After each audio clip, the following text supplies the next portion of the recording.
प्रिय भक्तगण, भगवान शिव ने एक बार माता पार्वती को यह रहस्य बताया था कि इंसान अपनी किस्मत कैसे बदल सकता है। यदि आप कड़ी मेहनत करने के बावजूद असफल हो रहे हैं, आपके प्रयास बार बार विफल हो रहे हैं और आपको अपने कार्य का उचित फल नहीं मिल रहा है, तो यह कथा विशेष रूप से आपके लिए है। इसे ध्यानपूर्वक सुनें और अपने जीवन में लागू करें। एक बार भगवान शिव और माता पार्वती कैलाश पर्वत पर साथ बैठे हुए थे। तभी माता पार्वती ने भगवान शिव से कहा, प्रभु, मेरे मन में एक प्रश्न है, कृपा करके मेरे इस प्रश्न का उत्तर देकर मेरी जिज्ञासा शांत करें। भगवान शिव मुस्कुराए और बोले, देवी, बताओ, तुम्हारे मन में क्या प्रश्न है? माता पार्वती ने कहा, प्रभु, मनुष्य अपनी किस्मत को कैसे बदल सकता है? यदि उसके जीवन में दुख है तो उसे कैसे दूर किया जा सकता है? यदि उसकी मेहनत व्यर्थ जाती है और किस्मत उसका साथ नहीं देती तो उसे क्या करना चाहिए ताकि उसका भाग्य उसके पक्ष में हो जाए? भगवान शिव ने गंभीर होकर कहा, देवी, आज तुमने बहुत ही महत्वपूर्ण और उत्तम प्रश्न पूछा है। इसके उत्तर से समस्त मानव जाति का कल्याण हो सकता है। मैं तुम्हें इस प्रश्न का उत्तर एक कथा के माध्यम से दूंगा। इस कथा को ध्यानपूर्वक सुनो, क्योंकि इसमें तुम्हारे सभी प्रश्नों का उत्तर छिपा है। माता पार्वती ने आदरपूर्वक कहा, प्रभु, कृपया वह कथा सुनाइए, मैं इसे पूरे ध्यान से सुनूंगी। भगवान शिव कहने लगे, पार्वती, एक बार की बात है कि भगवान विष्णु और माता लक्ष्मी साधु का वेश धारण कर पृथ्वी पर भ्रमण कर रहे थे। तभी उन्होंने देखा कि एक घने जंगल में रास्ते के किनारे एक व्यक्ति अपनी पत्नी के साथ बैठा रो रहा है। भगवान विष्णु ने पास जाकर उससे पूछा, तुम कौन हो और इस सुनसान जंगल में क्यों रो रहे हो? भगवान विष्णु की बात सुनकर उस व्यक्ति की सिसकियां थोड़ी कम हुईं। उसने अपने आंसू पोंछते हुए कहा, महाराज, मैं पास के गांव का एक बदनसीब व्यापारी हूं। मैं जो भी काम करता हूं वह बिगड़ जाता है। मेरी सारी मेहनत बेकार हो जाती है। इसी कारण मैंने अपनी पत्नी के सारे गहने और जेवर बेच दिए। मेरे परिवार ने भी मेरा साथ छोड़ दिया है और मेरा घर गिरवी पड़ा है। मुझे लगता है कि मेरी किस्मत ही खराब है। अब मैं जीवन से निराश होकर यहां आकर बैठ गया हूं। भगवान शिव ने कहा, पार्वती, उस व्यक्ति की बातें सुनकर भगवान विष्णु बोले, किसने कहा कि तुम्हारी किस्मत खराब है? चलो, मैं देखता हूं कि आखिर तुम्हारी किस्मत में क्या कमी है। वह व्यक्ति बोला, महाराज, पहले मैं खेती करता था, लेकिन हर साल उसमें घाटा होता था। कभी सूखा पड़ता तो कभी इतनी ज्यादा बारिश होती कि सारी फसल बर्बाद हो जाती। इन सब परेशानियों से तंग आकर मैंने खेती छोड़ दी और व्यापार करने का निश्चय किया, लेकिन मेरे पास व्यापार शुरू करने के लिए पैसे नहीं थे। इसलिए मैंने अपनी पत्नी के सारे गहने बेच दिए। उनसे जो धन मिला उसी से मैंने व्यापार शुरू किया। जब व्यापार नहीं चला तो शुरू में परिवार वालों ने साथ दिया, लेकिन जैसे जैसे लगातार नुकसान होने लगा, परिवार वाले दूर होते गए। वह व्यक्ति बोला, महाराज, मैं यह सब अपने परिवार वालों के लिए ही तो कर रहा था, लेकिन अब वे मुझे देखकर नजरें फेर लेते हैं। वे मुझे ही हमारी दुर्दशा का जिम्मेदार ठहराते हैं। मेरे पास एक मित्र है जिसने मेरे साथ ही अपना व्यापार शुरू किया था, लेकिन उसका व्यापार बहुत अच्छा चल रहा है। वह जब भी मेरे घर आता है अपनी सफलता की कहानियां सुनाता है। उसकी बातें सुनकर मेरे परिवार वाले मुझसे कहते हैं, अपने मित्र को देखो और उससे कुछ सीख लो। हमें तो लगता है कि तेरे बस में कुछ भी नहीं है, तू कुछ नहीं कर सकता। महाराज, इन बातों को सुन सुनकर अब मुझे भी ऐसा लगने लगा है कि शायद मेरे जीवन में कुछ अच्छा नहीं हो सकता। मैं हर समय यही सोचता हूं कि मैं असफल हूं। कभी कभी तो मेरे मन में यह विचार आता है कि अपना जीवन समाप्त कर लूं। आज मैं यहां इसी इरादे से आया था, लेकिन मैं ऐसा करने की हिम्मत नहीं जुटा पाया, इसलिए यहां अपनी पत्नी के साथ अकेले बैठकर रो रहा हूं। भगवान शिव बोले, पार्वती, उस व्यक्ति की सारी बातें सुनने के बाद भगवान विष्णु ने उससे कहा, तो यह बात है, क्या तुम और कुछ कहना चाहते हो? वह व्यक्ति बोला, महाराज, एक तो मेरा हर काम बिगड़ जाता है और दूसरा, मेरा मित्र हमेशा मुझे नीचा दिखाने की कोशिश करता है। उसकी बातें मुझे बहुत परेशान करती हैं। मैं समझ नहीं पाता कि इस स्थिति में क्या करूं और क्या ना करूं। भगवान विष्णु मुस्कुराते हुए बोले, क्या तुम अपने मित्र की बातों को सुनकर वास्तव में दुखी हो जाते हो? उस व्यक्ति ने कहा, हाँ महाराज, मैं अपने मित्र की बातों को सुनकर बहुत दुखी हो जाता हूं। तभी भगवान विष्णु बोले, तुम्हें किस बात का अधिक दुख होता है, अपने असफल होने का या फिर अपने मित्र के सफल होने का? यह सुनकर वह व्यक्ति कुछ पल के लिए चुप हो गया। फिर उसने कहा, महाराज, अगर सच कहूं तो मुझे अपने असफल होने का उतना दुख नहीं होता जितना कि मेरे मित्र के सफल होने से होता है। भगवान विष्णु ने पूछा, अगर तुम्हारा मित्र असफल हो जाए तो क्या तुम्हें खुशी होगी? वह व्यक्ति बोला, महाराज, हां, मुझे खुशी होगी। भगवान विष्णु मुस्कुराए और बोले, इसका मतलब यह है कि तुम्हारी खुशी तुम्हारे मित्र पर निर्भर है। अगर वह चाहे तो तुम्हें खुश कर सकता है, और यदि वह चाहे तो तुम्हें दुखी कर सकता है। तुम ना तो खुद को खुश कर सकते हो और ना ही दुखी। इसका अर्थ यह है कि तुम अपने मित्र के पूरी तरह गुलाम बन चुके हो। इसीलिए मुझे लगता है कि तुम्हारा कुछ भी नहीं हो सकता। भगवान शिव बोले, पार्वती, जब भगवान विष्णु ने थोड़ा नाराजगी भरा स्वर दिखाया और वहां से आगे बढ़ने का प्रयास किया तो वह व्यक्ति घबराकर उनके सामने हाथ जोड़कर खड़ा हो गया। उसने कहा, महाराज, कृपा करके मुझे छोड़कर मत जाइए। आपकी बातों को सुनकर मुझे थोड़ी आशा नजर आ रही है। मुझे बताइए कि मैं क्या करूं। भगवान विष्णु रुके और बोले, यदि तुम मेरी बात मानने को तैयार हो तो मैं तुम्हें मार्ग दिखाऊंगा। याद रखना, जब हम किसी बाहरी चीज या व्यक्ति से उम्मीद बांध लेते हैं तो हमारी खुशी और दुख उस पर निर्भर हो जाते हैं। ऐसे में हम खुद को कमजोर बना लेते हैं। इससे बेहतर है कि तुम अपने आप से आशा रखो। जब तुम स्वयं पर भरोसा करोगे और पूरी लगन और प्रयास के साथ अपने काम में जुट जाओगे तो सफलता अवश्य तुम्हारे कदम चूमेगी। याद रखो, अपनी मेहनत और विश्वास के बल पर ही भाग्य को बदला जा सकता है। भगवान शिव बोले, पार्वती, भगवान विष्णु ने अपनी बात को आगे बढ़ाते हुए उस व्यक्ति से कहा, तुम्हें लगता है कि मैं अपने जीवन को समाप्त कर दूं? भगवान शिव कहते हैं, पार्वती, इस निराशा के क्षण में व्यापारी ने अपने परिवार के साथ आत्महत्या करने का निर्णय ले लिया। जैसे ही वह इस घातक कदम की ओर बढ़ने वाला था, उसे अचानक भगवान विष्णु द्वारा दी गई डिब्बी की याद आ गई। भगवान विष्णु ने उसे यह डिब्बी देते हुए कहा था, जब तुम्हें दुनिया में कोई रास्ता नजर ना आए, जब तुम्हें लगे कि अब जीवन जीने का कोई मतलब नहीं बचा है, तभी इस डिब्बी को खोलना। इसमें जो पर्चा है उसे पढ़ना। तुम्हारा सारा दुख उसी समय समाप्त हो जाएगा। उस व्यापारी ने आत्महत्या से पहले डिब्बी खोलने का निश्चय किया, यह सोचकर कि शायद इसमें उसके जीवन के लिए कोई मार्गदर्शन हो। वह तुरंत डिब्बी के अंदर छिपे हुए पर्चे को निकालने लगा। डिब्बी को खोलते ही उसके अंदर एक पर्चा दिखाई दिया। उत्सुकता के साथ उसने पर्चा निकाला और पढ़ना शुरू किया। पर्चे पर लिखे शब्द पढ़कर जैसे उसकी आंखों के सामने से निराशा का सारा अंधकार छंट गया। माता पार्वती ने यह सुनकर भगवान शिव से पूछा, प्रभु, उस पर्चे में ऐसा क्या लिखा था जिसने उस व्यक्ति की सोच ही बदल दी? भगवान शिव मुस्कुराते हुए बोले, पार्वती, उस पर्चे पर लिखा था, यह समय भी बीत जाएगा।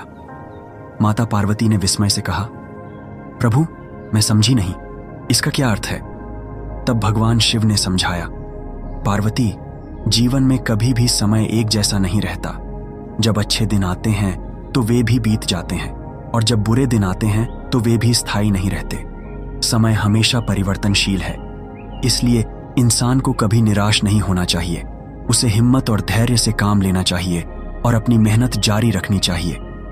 कठिन परिश्रम और सच्ची लगन से किया गया कार्य कभी व्यर्थ नहीं जाता। बुरे दिन चाहे कितने भी कठिन क्यों ना हो, वे हमेशा खत्म होते हैं, और जब इंसान अपने प्रयासों से आगे बढ़ता है तो सफलता उसका इंतजार करती है। जब उस व्यक्ति ने पर्चे पर लिखे इन शब्दों को पढ़ा तो उसे अपने जीवन की सच्चाई समझ में आई। उसने महसूस किया कि जैसे उसके बुरे दिन खत्म होकर अच्छे दिन आए थे, वैसे ही अब जो बुरे दिन हैं वे भी समाप्त हो जाएंगे। ये सोचकर उसने नए उत्साह के साथ अपने जीवन को फिर से संवारने का संकल्प लिया। इसके बाद उस व्यक्ति ने मेहनत, लगन और ईमानदारी से अपने व्यापार को फिर से शुरू किया। धीरे धीरे उसकी मेहनत रंग लाई और एक दिन वह अपने शहर का सबसे सफल व्यापारी बन गया। उसने अपने परिवार के साथ सुख, शांति और समृद्धि का जीवन बिताया। दोस्तों, ये कहानी हमें सिखाती है कि चाहे परिस्थितियां कितनी भी कठिन क्यों न हो, हमें कभी हिम्मत नहीं हारनी चाहिए। समय हमेशा बदलता है और मेहनत का फल अवश्य मिलता है। अगर आप शिव के सच्चे भक्त हैं तो कमेंट में हर हर महादेव अवश्य लिखें। इस प्रेरणादायक कथा को अधिक से अधिक शेयर करें ताकि औरों का जीवन भी बदल सके। वीडियो को लाइक करें और चैनल को सब्सक्राइब जरूर करें। आपका समर्थन हमें और बेहतर बनाने की शक्ति देता है। धन्यवाद। दुखी करने आता है, लेकिन अगर तुम उसकी बातों पर विचार करो तो देखोगे कि वह गलत नहीं कहता। हो सकता है तुम्हें उसकी बातें बुरी लगती हों, लेकिन सच्चाई यह है कि वह अपने संघर्ष और अनुभव की बातें तुम्हारे साथ साझा करता है। तुम्हें उसकी बातों से जलन होती है, इसलिए तुमने कभी उन बातों से कुछ सीखने की कोशिश ही नहीं की। लेकिन तुम्हें उससे जलन नहीं, बल्कि आभार व्यक्त करना चाहिए। वह तुम्हें अपनी सफलता की कहानियां सुनाकर अनुभव सिखाने की कोशिश कर रहा है। तुम्हें उसकी बातों को ध्यान से सुनकर अपने जीवन में लागू करना चाहिए। अगर तुम उसकी सफलता की कहानियों से प्रेरणा लो और अपनी मेहनत जारी रखो तो एक दिन तुम्हें भी सफलता अवश्य मिलेगी। आज जिसे तुम अपनी बुरी किस्मत या बुरा समय कह रहे हो वह बदल जाएगा, और जब तुम्हारा अच्छा समय आएगा तब तुम्हारे विचार भी बदल जाएंगे। लेकिन देखना, जब तुम्हारा अच्छा वक्त शुरू होगा तब तुम्हारा वही मित्र जो आज अपनी सफलताओं की बातें करता है तुम्हारे पास आकर अपनी असफलताओं की कहानियां सुनाएगा। वह यह करेगा ताकि तुम्हें भ्रमित कर सके, तुम्हारा आत्मविश्वास डगमगा जाए और तुम गलत निर्णय ले सको। इसलिए उस समय भी तुम्हें अपनी बुद्धि का प्रयोग करना होगा। जैसे आज तुम्हें उसकी सफलता से जलन होती है, उसी तरह कल उसे तुम्हारी सफलता से जलन होगी। उसे तुम्हें दुखी देखकर उतनी ही खुशी होगी जितनी तुम्हें आज उसे दुखी देखकर होती है। इसलिए अपने विचारों को बदलो और अपनी ऊर्जा को सही दिशा में लगाओ। सफलता मेहनत और दृढ़ता से ही मिलती है। भगवान शिव ने माता पार्वती से कहा, पार्वती, भगवान विष्णु ने उस व्यक्ति को यह समझाया कि अपनी तुलना दूसरों से करना छोड़ो और अपने जीवन की दिशा को अपने प्रयासों से संवारो। यही आत्मनिर्भरता और सफलता का मार्ग है। भगवान शिव बोले, पार्वती। भगवान विष्णु की बात सुनकर वह व्यक्ति बोला, महाराज, आपने बिल्कुल सही कहा है, लेकिन मेरा सबसे बड़ा दुख यह है कि मेरे परिवार के लोग भी मेरी बातों को नहीं समझते। मैं तो अपने परिवार के लिए अच्छा करना चाहता हूं, लेकिन वे हमेशा मुझे गलत ठहराते हैं। अब तो हालात ऐसे हो गए हैं कि उन्होंने मेरा साथ तक छोड़ दिया है। भगवान शिव ने कहा, पार्वती। इस पर भगवान विष्णु बोले, मैं तुम्हारी बात समझता हूं, तुम्हें सांत्वना चाहिए। वास्तव में इस संसार में अधिकांश लोग यही चाहते हैं कि उन्हें सांत्वना मिले। हम चाहते हैं कि जब भी हम कुछ करें लोग हमारी तारीफ करें, लेकिन अक्सर ऐसा नहीं होता। यही कारण है कि हम दुखी हो जाते हैं। हमें लगता है कि हमारे मित्र, हमारे परिवार वाले मतलबी हैं। लेकिन जरा सोचो, अगर तुम अपने परिवार को परिवार मानते हो और उनके लिए कुछ करना चाहते हो तो ये क्यों महसूस होता है कि तुम दूसरों के लिए कर रहे हो? सच तो ये है कि जो कुछ भी तुम कर रहे हो वह अपनी खुशी के लिए कर रहे हो। परिवार के लिए कुछ करना वास्तव में अपने लिए करना ही होता है। अगर ऐसा करते समय तुम्हें लगता है कि तुम दूसरों के लिए कर रहे हो तो तुम हमेशा दुखी रहोगे। लेकिन यदि तुम मानोगे कि यह सब तुम अपने लिए कर रहे हो, अपने संतोष, अपनी खुशी के लिए, तो तुम्हें किसी से सांत्वना या प्रशंसा की आवश्यकता ही नहीं होगी। जब हम खुद के लिए कुछ अच्छा करते हैं या करना चाहते हैं तो दूसरों की प्रतिक्रिया हमारे आत्मविश्वास को प्रभावित नहीं कर पाती। यही आत्मनिर्भरता का मार्ग है। भगवान शिव बोले, पार्वती। विष्णु जी की यह बात सुनकर वह व्यक्ति कुछ देर शांत रहा और सोचने लगा। विष्णु जी ने उसे आत्मनिर्भरता और आत्मविश्वास का पाठ पढ़ाया जो हर मनुष्य के जीवन के लिए आवश्यक है। भगवान शिव कहते हैं, पार्वती। विष्णु जी की बातों को सुनकर उस व्यक्ति के चेहरे के भाव बदल गए। वह बोला, महाराज, आप बिल्कुल सही कह रहे हैं। अब मैं समझ गया हूं कि मेरी खराब किस्मत इसलिए थी क्योंकि मैंने उसे दूसरों के हाथों में छोड़ दिया था। लेकिन अब मैं अपनी किस्मत को अपने हाथों में रखूंगा। पूरी मेहनत और लगन के साथ मैं अपने काम को फिर से शुरू करूंगा और जब तक सफलता प्राप्त नहीं कर लूंगा तब तक चैन से नहीं बैठूंगा। भगवान शिव ने कहा, पार्वती, विष्णु जी उस व्यक्ति की बात सुनकर मुस्कुराए और फिर उन्होंने अपनी झोली से एक छोटी सी डिबिया निकाली। वह डिबिया उस व्यक्ति को देते हुए बोले, इस डिबिया को हमेशा अपने पास रखना। इसमें एक बड़ा रहस्य छिपा है जो तुम्हें किसी भी बड़े से बड़े दुख से बाहर निकाल सकता है। लेकिन याद रखना, इस डिबिया को तभी खोलना जब तुम्हें लगे कि अब तुम्हारे जीवन में जीने का कोई रास्ता नहीं बचा है और यह दुनिया तुम्हारे लिए पूरी तरह बेकार हो चुकी है। यदि तुमने इस डिबिया को समय से पहले खोल दिया तो इसमें लिखे हुए सभी रहस्य खत्म हो जाएंगे। इसलिए इसे संभाल कर रखना और इसका उपयोग केवल तब करना जब कोई और विकल्प न बचे। भगवान शिव ने कहा, पार्वती, उस व्यक्ति ने विष्णु जी को वचन दिया, महाराज, मैं आपकी बात का आदर करूंगा। जब तक मैं किसी और उपाय से अपने दुखों का समाधान नहीं ढूंढ लेता, तब तक इस डिबिया को नहीं खोलूंगा। भगवान शिव कहते हैं, पार्वती, उस व्यक्ति ने विष्णु जी के वचनों को अपनाया और नए सिरे से अपने जीवन की शुरुआत की। धीरे धीरे उसकी मेहनत रंग लाई और उसके जीवन में बदलाव आने लगा। याद रखना, समय कभी एक जैसा नहीं रहता। जैसे बुरा वक्त आता है वैसे ही अच्छा वक्त भी जरूर आता है। लेकिन जो व्यक्ति अपने कर्मों और विश्वास के साथ खड़ा रहता है वही अपने जीवन को बेहतर बना पाता है। भगवान शिव कहते हैं, पार्वती, एक दिन उस व्यापारी के राज्य पर पड़ोसी राज्य ने हमला कर दिया। उस हमले में पड़ोसी राज्य के राजा ने पूरे राज्य पर कब्जा कर लिया। सैनिकों ने चारों ओर लूटपाट मचा दी। व्यापारी का जो भी धन संपत्ति थी वह सब लूट लिया गया। उनके घर में आग लगा दी गई। जान बचाने के लिए व्यापारी को अपने परिवार सहित उस स्थान से भागना पड़ा। कई दिनों तक वह अपने परिवार के साथ इधर उधर भटकता रहा। भोजन के लिए मोहताज होने के कारण पूरा परिवार भूख से परेशान था। इसी दौरान उसका बच्चा गंभीर रूप से बीमार हो गया। इलाज के अभाव में बच्चा तड़पने लगा। यह दृश्य देखकर व्यापारी का दिल पूरी तरह से टूट गया। वह सोचने लगा, अब मैं अपने बच्चे का इलाज कैसे कराऊं? मेरे पास तो खाने तक के लिए पैसे नहीं हैं। जीवन का यह दुखद मोड़ अब असहनीय हो चुका है। इन हालातों ने व्यापारी को गहरे अवसाद में धकेल दिया। उसे लगने लगा कि उसका जीवन व्यर्थ है।